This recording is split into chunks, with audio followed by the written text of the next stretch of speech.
ሰላም እንዴት ናችሁ? እንኳን ደህና መጣችሁ። አዲስ ጀማሪ ነኝና ሰብስክራይብ ላይክ በማድረግ ቪዲዮውን ጀምሩት። ዛሬ የምንማማረው መዝሙረ ዳዊት መዝሙር 17 እስከ 18 ያለውን ነው። ትርጓሜ እንግዲህ በጥሞና ተከታተሉ። እግዚአብሔር አምላክ እንግዲህ የሰማነውን በልቦናችን እንዲሰድርብን የሱ ቅዱስ ፍቃድ ይሆንልን። እንጀምር። በስመ ሥላሴ። መምህራን አለቃ የዳዊት የምስጋና መዝሙር ነው። ለመዘምራን አለቃ የዳዊት መዝሙር እያለ ያቀረበው። ስለዚህ ከጠላቶች እጅ ባዳነው ጊዜ የተናገረው የእግዚአብሔር ባሪያ የሆነ ቅዱስ ዳዊት የተናገራቸው ብዙ ነገሮች አሉ።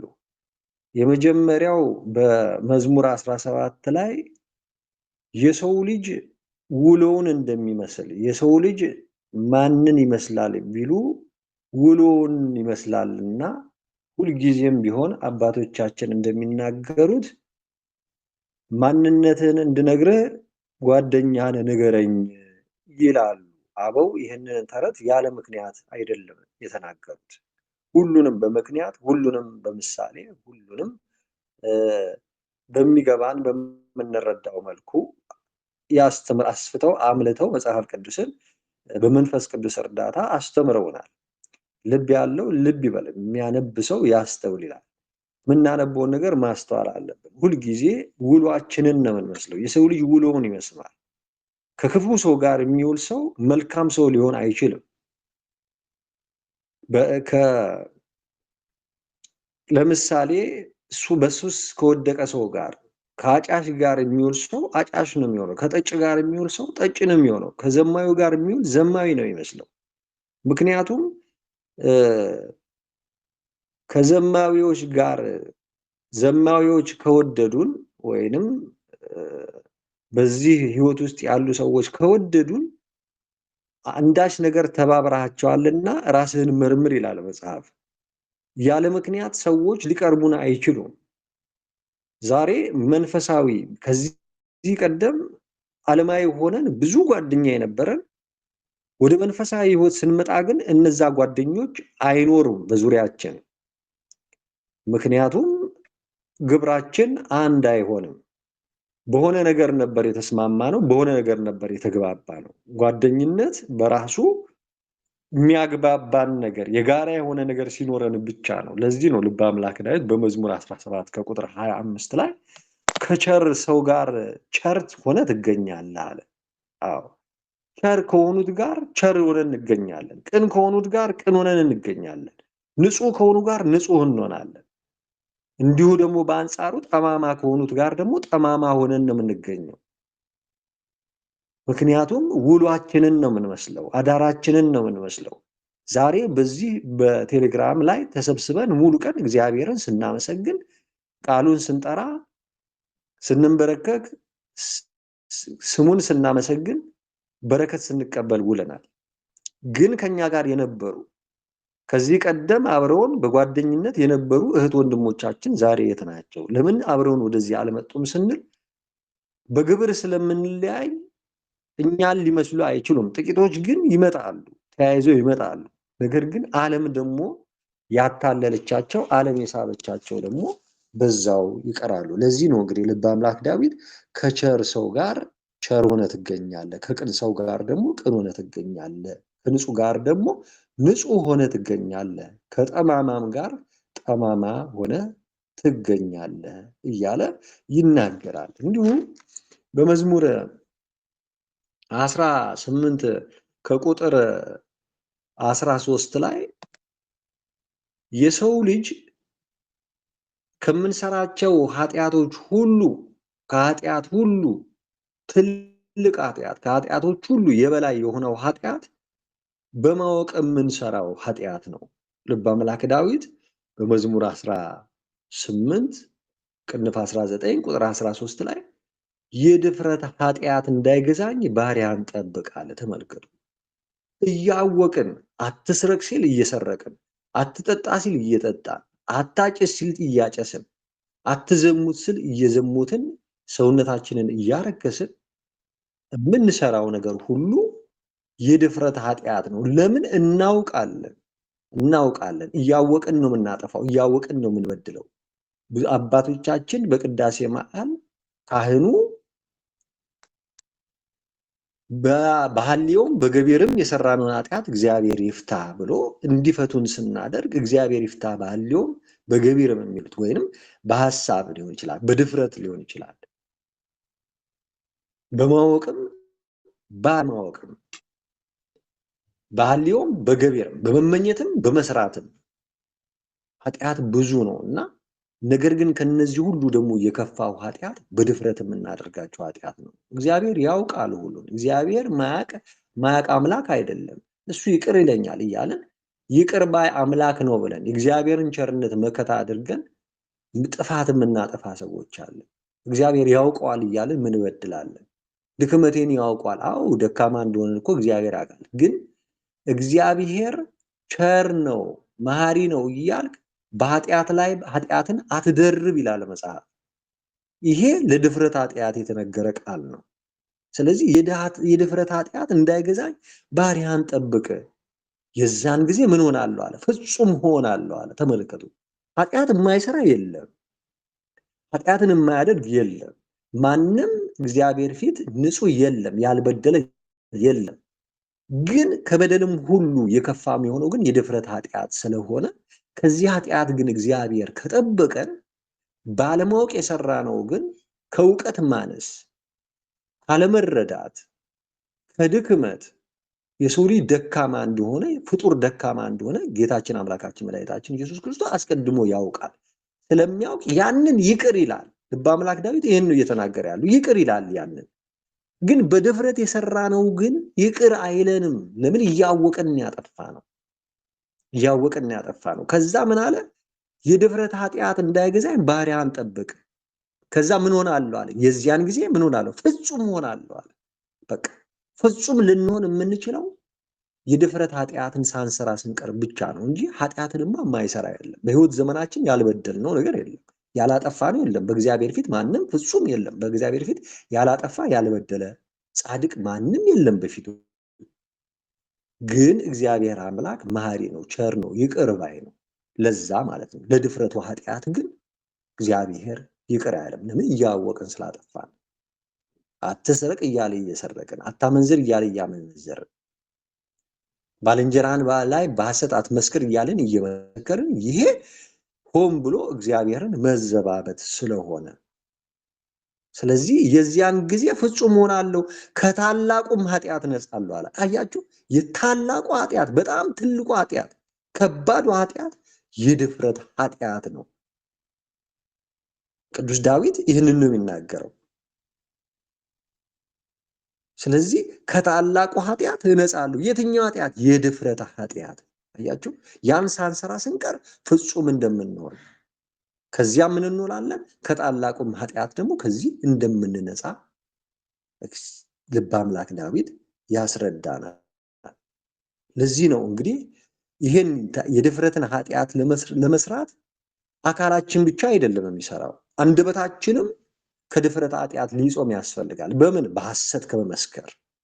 አያችሁ፣ በሐሰት መመስከር በራሱ የድፍረት ኃጢአት ነው። ለምን? በሐሰት አትመስክር ይላል። መቅጠፍ፣ መዋሸት፣ እውነቱን እውነት በሉ ሐሰቱን ደግሞ ሐሰት በሉ ያለ እግዚአብሔር። ነገር ግን በመሐላ አስደግፈን የምንዋሻቸው ስንት ውሸቶች አሉ፣ ስንት ብዙ ነገር የቀጠፍናቸው አሉ። ይህ የድፍረት ኃጢአት ነው። ለምን? እግዚአብሔርን አስደግፈን እንዲሁም መሐላ ጨምረን አትማሉ ይላል።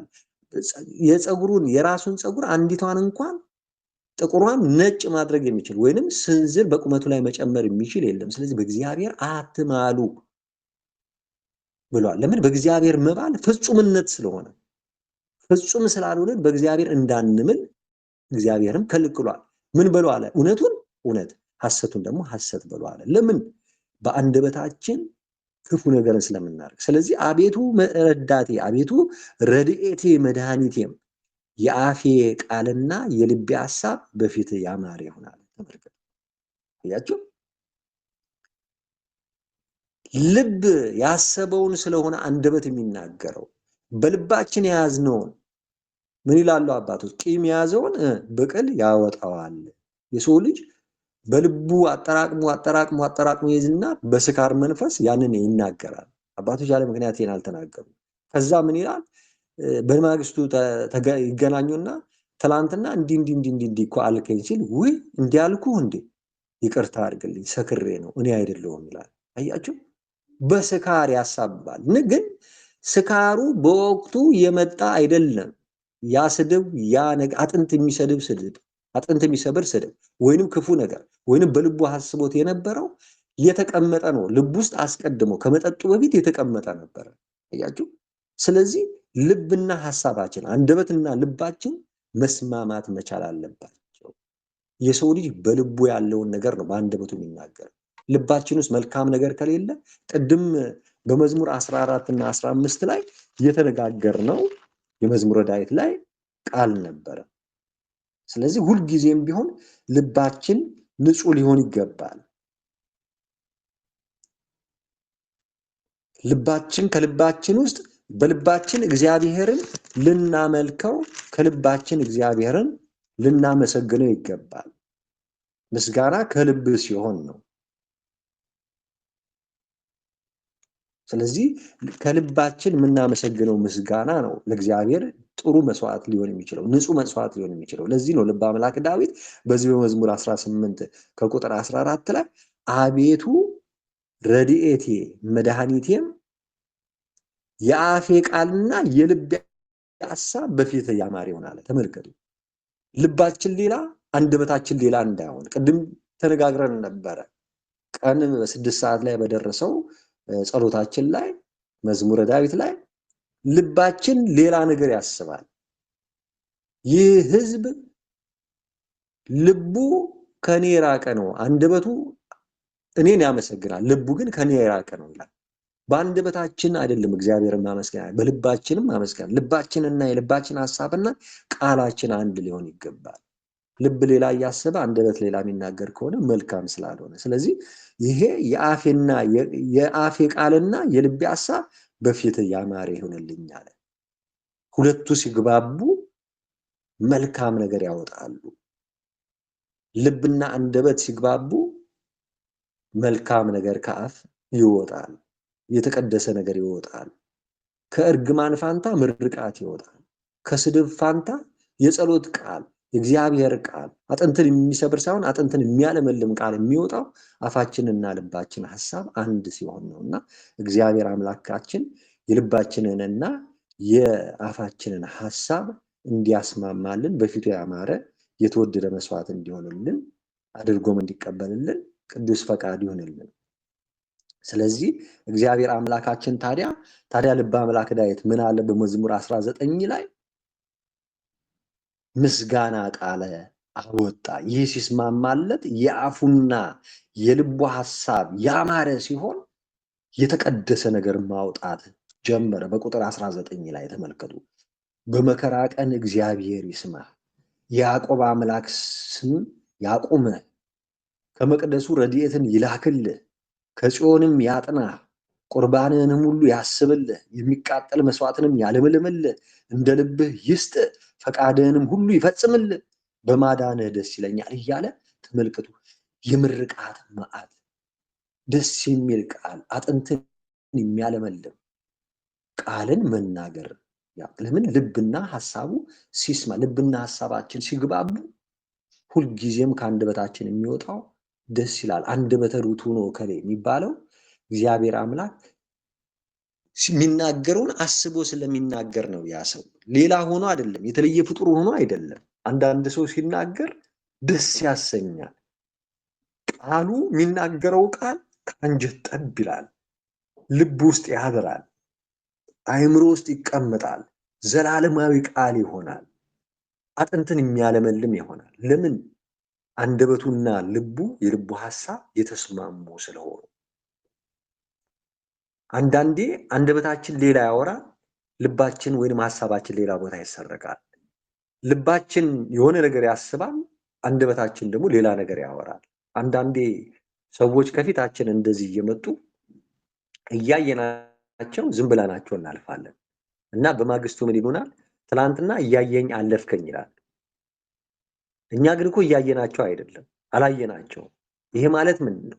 አይን ይመለከታል፣ ልብ ሌላ ቦታ ነው፣ ወይ ጭንቅላት የለም። ዝም ብሎ በድናችን ነው የሚሄደው በመንገዱ።